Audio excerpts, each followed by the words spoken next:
an opportunity to correct a number of the things that members of the committee had said about me, which they seemed to take in, and I think this was productive. I expressed my view that I am aware of no evidence whatsoever of collusion by the Russian state or anyone in the Trump campaign or anyone associated with Donald Trump, and I reiterated my view that, in my opinion, Donald Trump has the potential to be both a truly great and transformative president.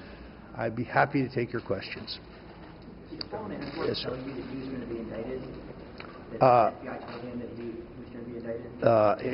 I believe his attorneys informed my attorneys of that.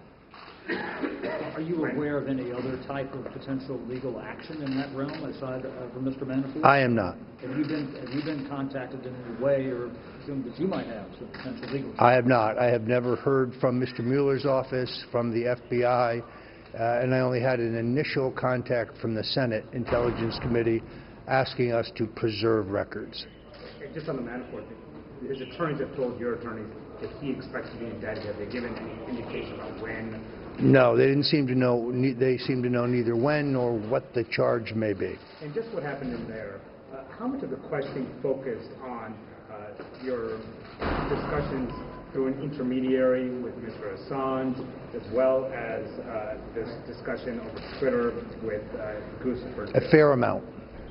A substantial amount. And was it mostly from Democrats who were asking those questions, Republicans? Democrats.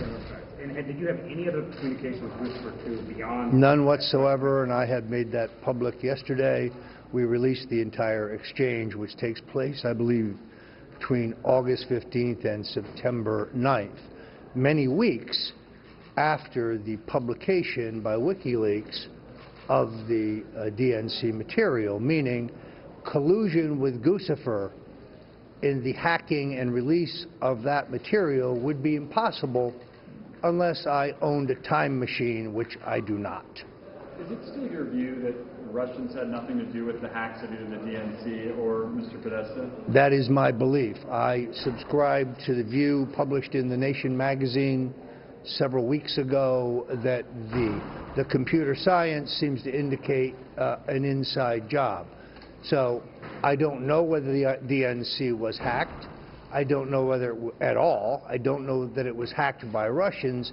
And now, on the basis of this report, I tend to believe that it was an inside job, meaning the data was downloaded to, say, a thumb drive and spirited out of the building. I would point out that Craig Murray, who is a British diplomat, has said, for the record, that he received information from the DNC on a thumb drive and passed it to WikiLeaks. You and the President still communicate. Have you said anything to him about what you plan to say here today? Have you spoken with him at all about this testimony? I have not. I'm not even sure that he is aware that I was testifying today, although he may have read it in today's Washington Post. Are you speaking to the Senate committee? We have no information on that. There is no current schedule to do so. I would certainly be willing to do so on a voluntary basis. I would require no immunity. I would welcome the opportunity.